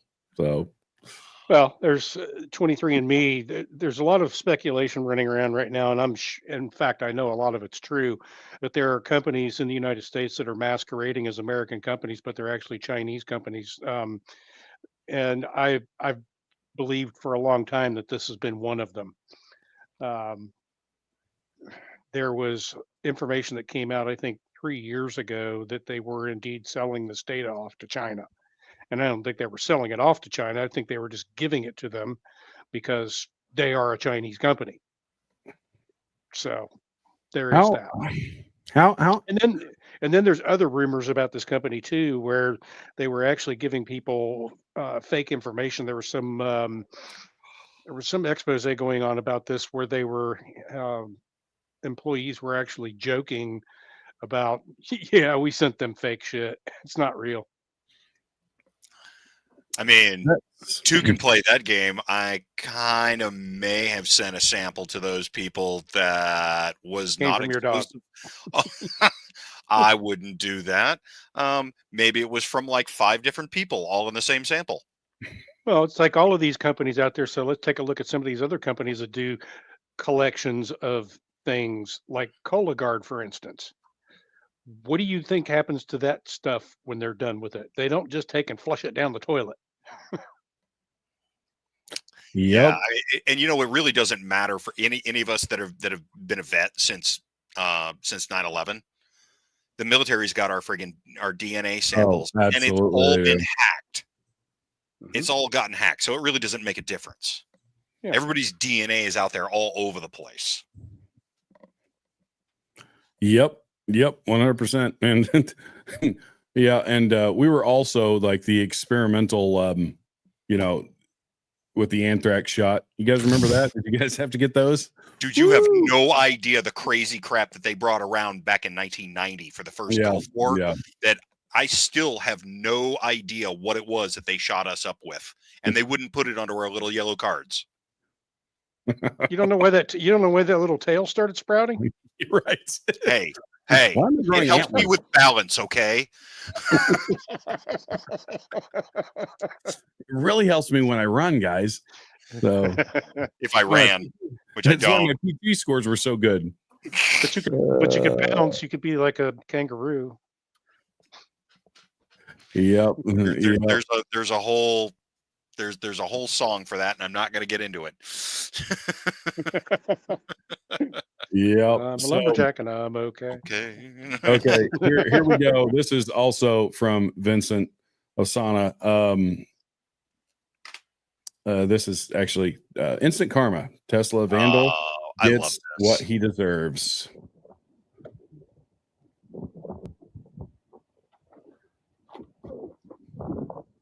I love this so much. Yeah, leave those fingerprints. Leave the fingerprints. Good facial pics. Oh yeah, that's gonna look great in court. Oh, here we go again. What is it with these people and rubbing their asses on stuff? Now, if you guys didn't notice, that's actually Vincent. This was a satire thing, but I thought it was pretty freaking funny. So I did notice that. Yes. And real quick, Rob Schneider, actually, for you guys that own Teslas, he has the perfect arson protection device available at Nemo Arms and Scottsdale Tactical. It's a beautiful. I responded to that when I actually asked. I put in for a feature request on Teslas with Musk the other day. I was asking for an exoskeleton electroshock anti-vandalism system. I'm still waiting to hear back. There's a South African company. There's a South African company that does all that. Nice. Isn't Nemo Arms General Valley's company? Isn't that Nemo? I think it is. I think it is. Yeah. So that's a kind of a cool shout out there. Yeah. Yeah. Yep. That is. Yeah. So very cool. Very cool. So, anyways, that concludes chapter 2, and we're gonna roll right into chapter 3 because when I get in because we're retarded, we're gonna do it again. Well, yeah, why not? So, you know how you fight terrorism is you just release. You know how we fought the Germans and Italians and Japanese, but we just outproduced them. So I think this is Elon Musk's idea for the Tesla tariff. I am not buying one of those. That is me neither. Me neither. You know what that reminds me of? That Lunar lander. That damn scene of all the smart cars in that movie. What was the name of that stupid movie? You're gonna have to be more specific about movies. That stupid movie where all the technology was going crazy at World's End or something like that. It was that couple was the couple of the liberal family was all stuck. Yeah, it was Julia Roberts and Ethan Hawke, right? Leave the world behind. Leave the world behind. Yeah, where all the smart cars were all smashing into stuff. You mean the Michelle Obama movie? You mean? Right. Yeah. That. Yeah. Yes. So this is a wonderful mic drop moment. So this is Chris Will on Joe Rogan podcast. Apparently, Trump's son went up to Biden at the inauguration and said, "It's on now." What is this? And that's literally, apparently, lip readers have read what he said when he went up to, because there's a moment where he goes up to Biden and Biden looks confused and he doesn't smile. He's like, eh, but he walks up to him and says, "It's on now." Apparently. That's I still want to know what was in the white envelopes. Yes. So I don't know what they're putting in the water. Hold up. I don't know what they're putting in the water, but this will blow your mind. I saw this and I was like, I've got to throw this up here. Robert Griffin III posted this. 7'3" at 13 years old. Watch this crap. He can handle the ball. Really, kid? My son's 12 and he's 5'5".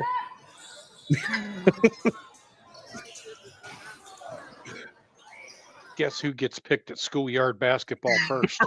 Gee, you think? I mean, that's just nuts. That's a 13-year-old. Like, what in the world did his mother and father eat before they created him? I was well on my way to being that height, and then something stopped it along the way because I was 6 foot when I was 13. Wow. How much you want to bet he's an IVF baby? Ooh, that's an interesting thought. Could be, man. I didn't even think about that. I blacked out what I say. Yeah, well, YouTube just deleted our entire channel. No. Hey, you were wondering what's in the white envelopes? There's what's in the white envelopes. Okay. Told him his name was in the ledger too. Yeah. That's my line. You're not allowed to use that. So I'm the one that gave it to you. Crackhead. Let's see how many of the men in our audience actually get this. It says only men would understand. So here we go.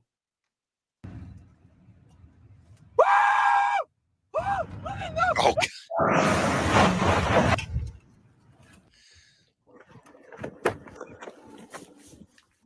It's Fluffy. Oh.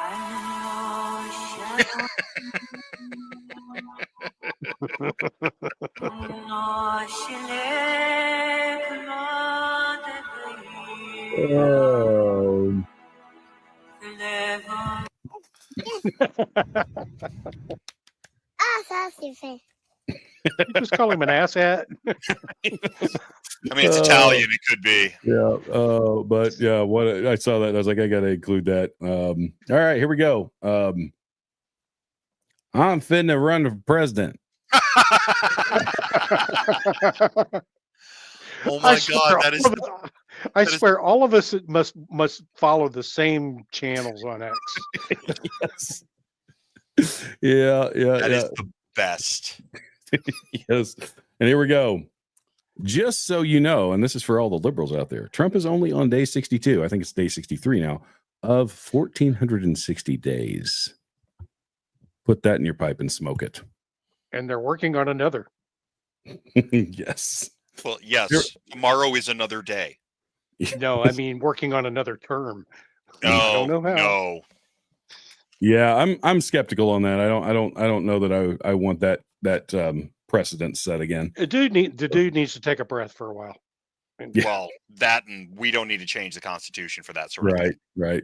There was a reason why as soon as FDR died, they're like, hey, quick, let's fix this. We don't need tyrants, because that was, few people know that was the closest we ever had to a king. Yeah, you can't argue congressional term limits and then turn around and change it for a president. Right, exactly. Yeah. So here we go. What people think Mexico is like. Mexico in reality. Watch closely. Pay attention to the quadrants at the bottom.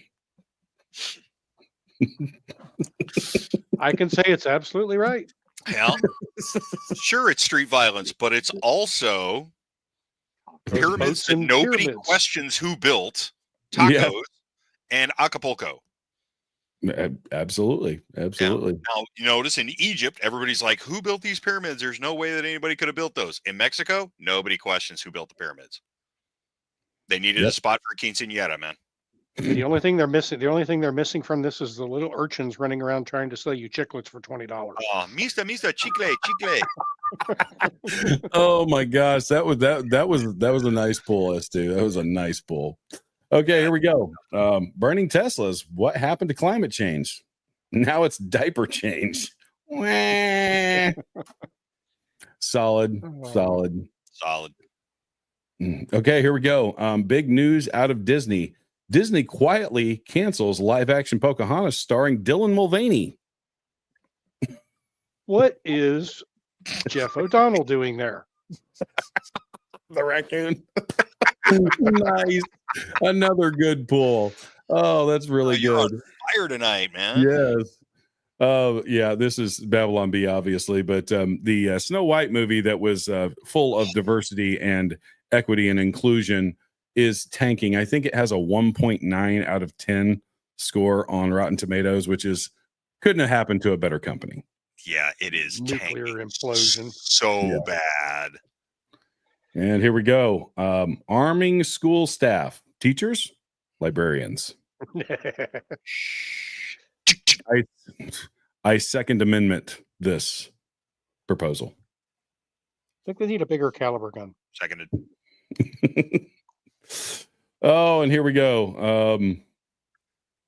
Regardless of what the fake news media says, the majority of Americans still support these two. God, please stop dancing.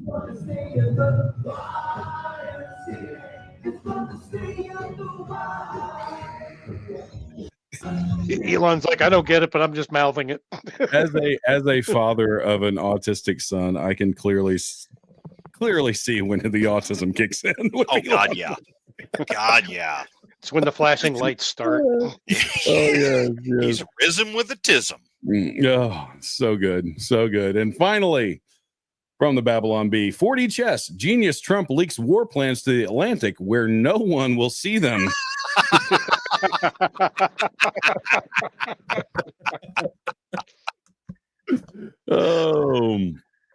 Just I was rocking that one. I was rocking that one today.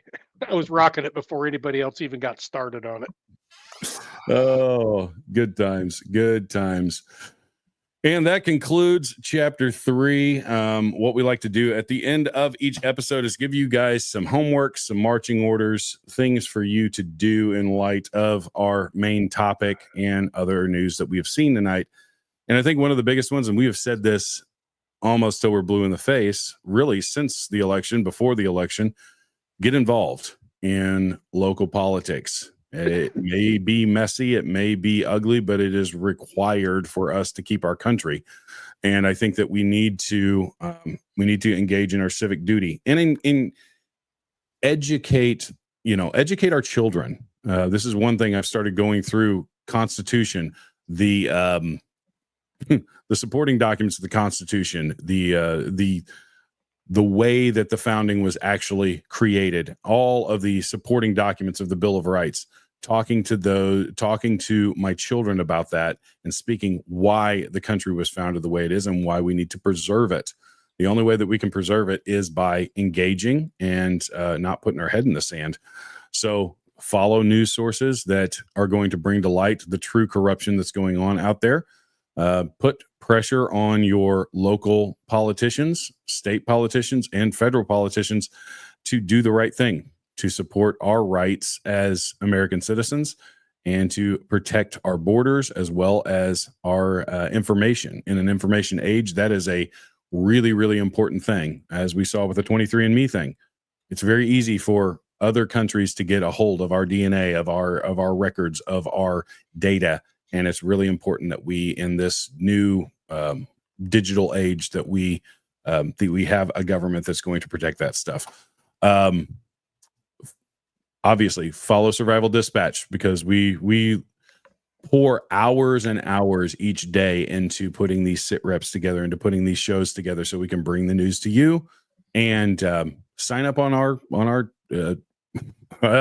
sign up on our Patreon. That is where you can get all of this information, lots of new things coming out, lots of new information, and some new content that's going to be just for our insiders only, that I think you guys are going to really like. So it's a lot of incentives for you guys, our survival guide, and all of the other things that come in with signing up. $9.99 a month, and you can also sign up for an entire year for just $95. Gives you guys a little bit of savings, saves you a couple months worth of that cost. And we hope you guys will join us and get involved in that Signal chat that just is insane. Every time I open it up, it's like 500 new messages, and it's you mean the one you don't pay attention to?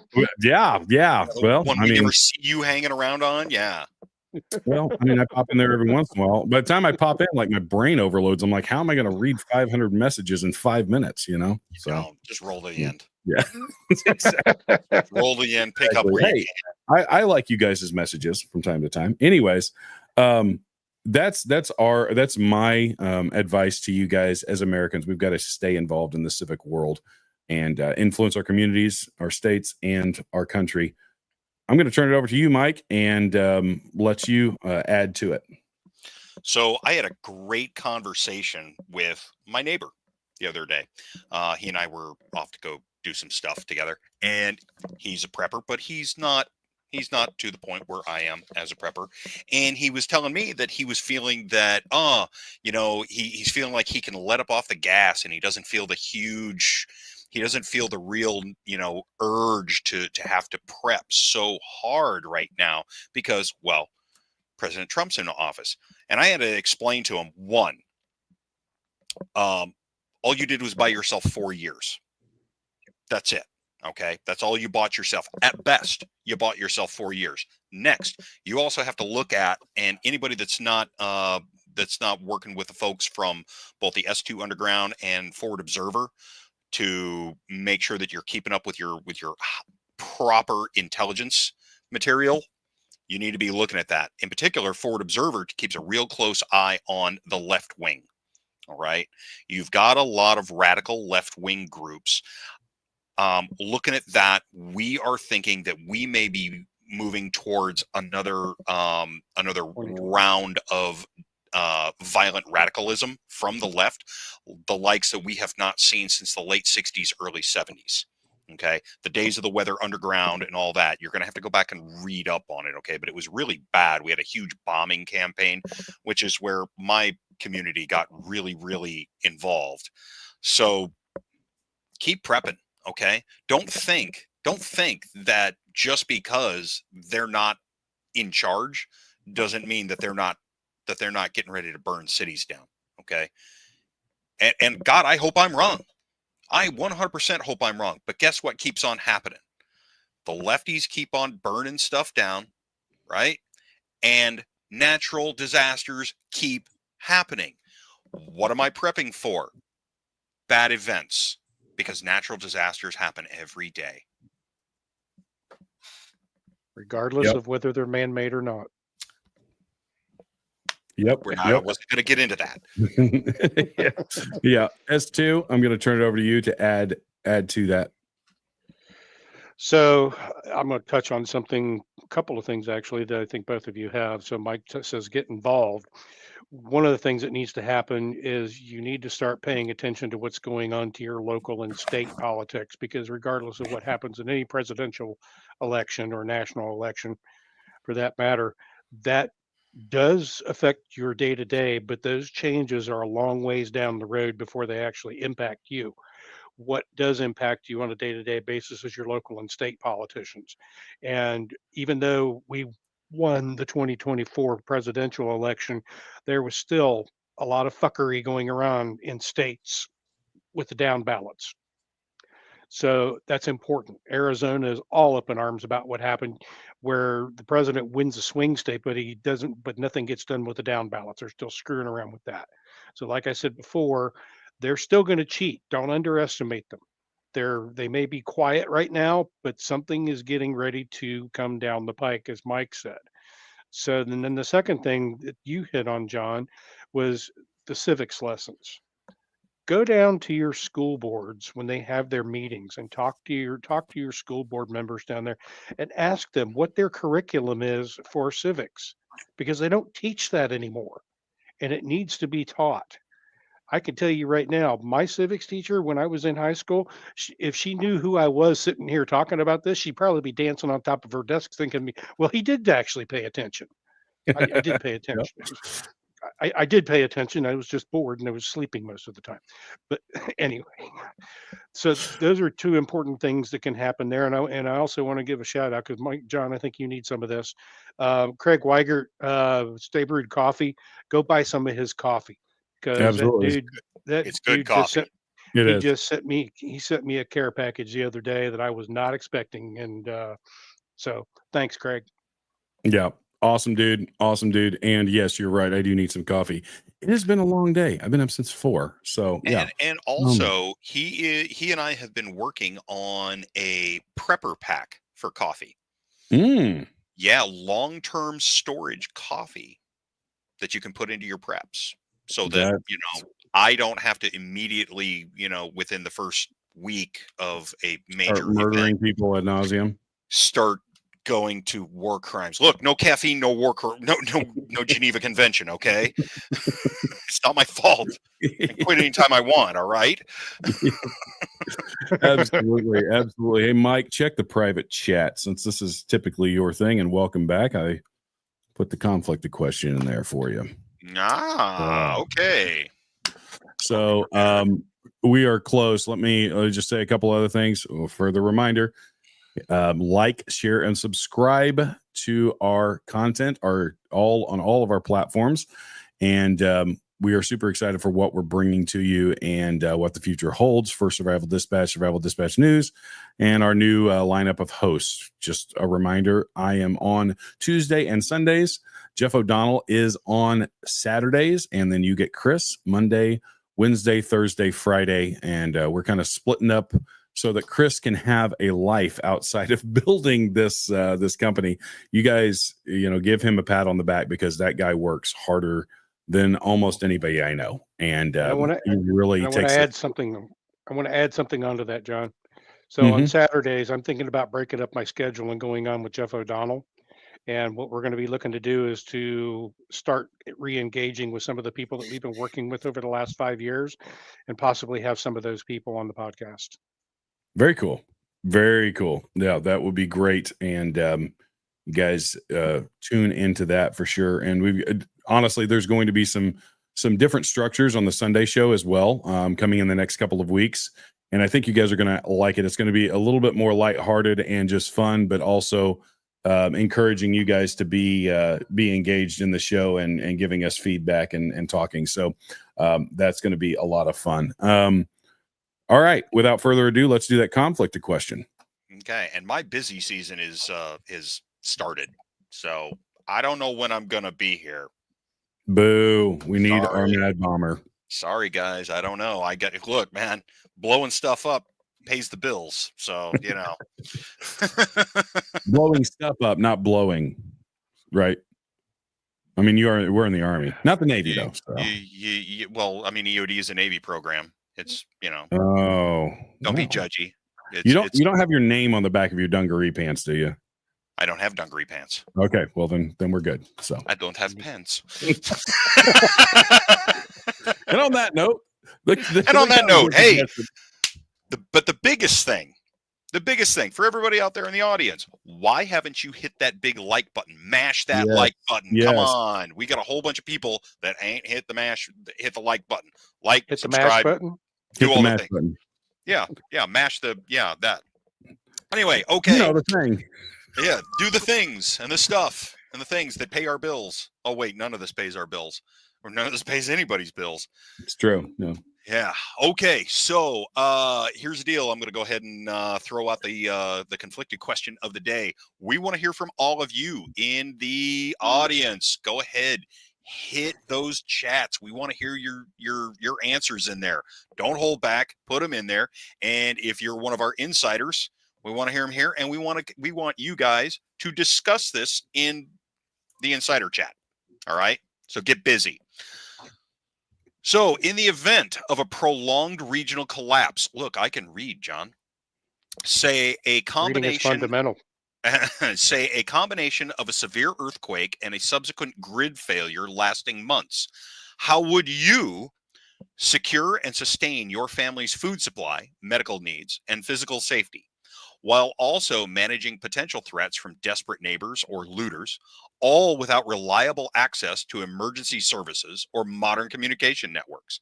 This scenario layers multiple challenges: resource scarcity, self-defense, medical self-reliance, and social dynamics under stress. How would you approach it? Ready? Mm-hmm. Go. Okay, this is with a multi-layered issue like this. You have to prepare ahead of time for these kinds of things. This is what we were just talking about. Mike was just talking about continuing your preps. Even actually, I'm going to use an analogy out of the Bible. When Joseph was moved to Egypt and ended up being the basically assistant to the king of Egypt, to the Pharaoh, he was put in charge of storing up the excess grain in the 7 years that they had plenty. And that got them through, and the world through, the 7 years that followed, which was a 7 years of famine. That principle is true of everything that we do as preppers. We don't prep when the bad stuff comes. We don't prep in the bad times. You do to a certain extent. Yes, you continue, but you really want to focus when things are better, when things are good, when you can get a hold of things easier. That is the time to up your game as far as your prepping. And so you have to have a multifaceted approach. You have to have a system in in place so that you can understand. I have a FIFO system on mine. And if you guys don't know what a FIFO system is, that's first in, first out. So I rotate all of my food. When we can new food, I put the oldest in front, so we use it first.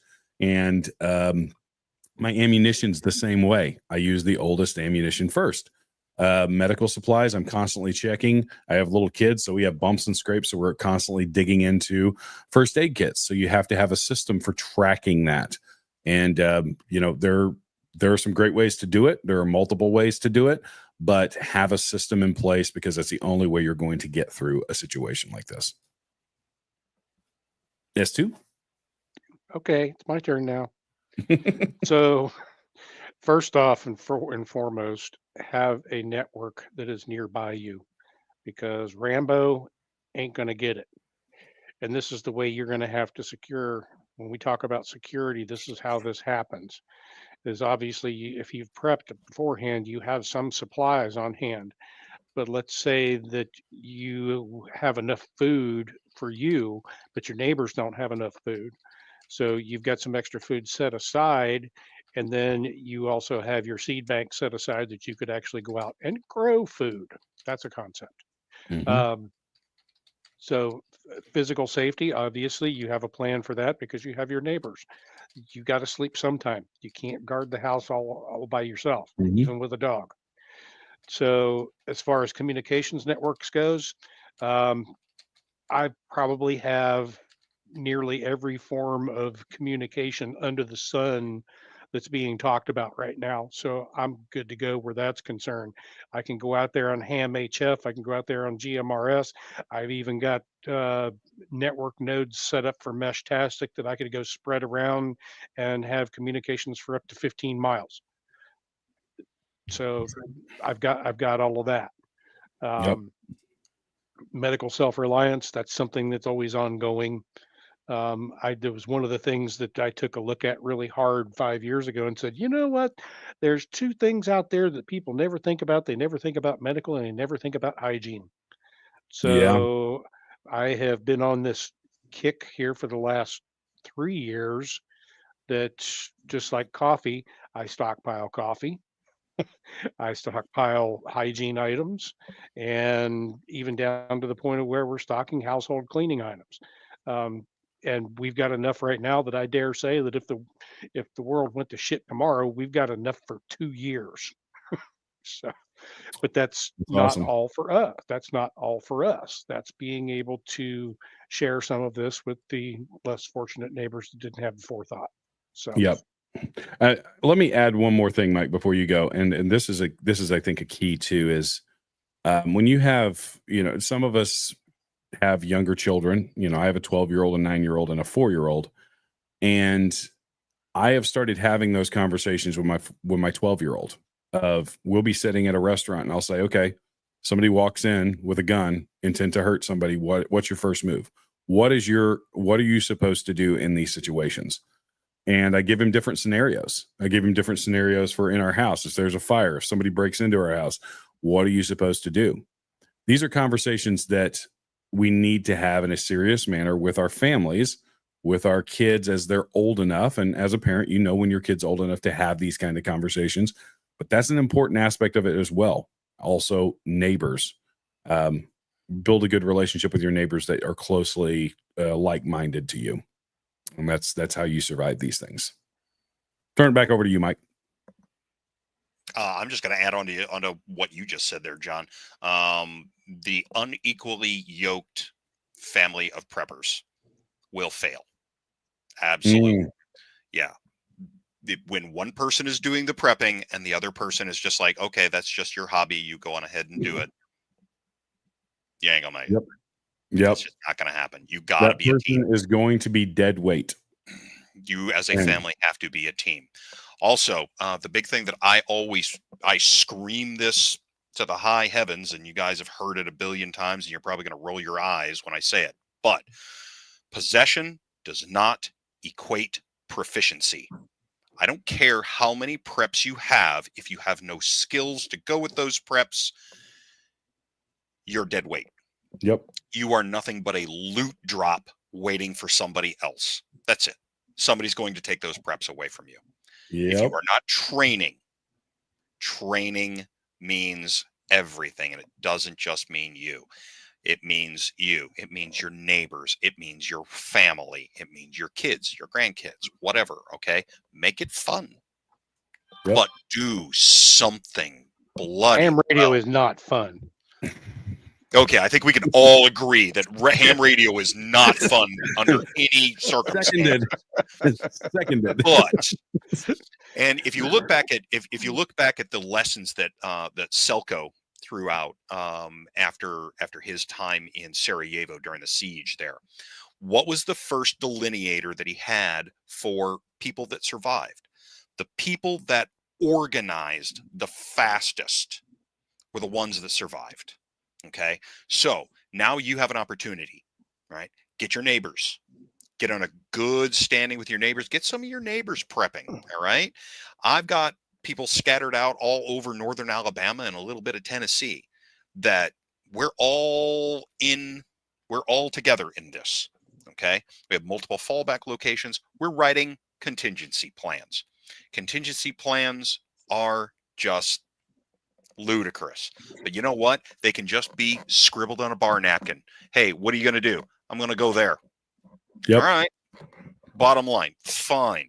But guess what? If you have plans and your spouse doesn't know what those plans are and you're out of town, what do you got? You got nothing, right? All the plans, all the preps, all that cool stuff. It's like having a home invasion happening, right? All your guns are locked in the safe and your spouse doesn't know how to get to any of the guns.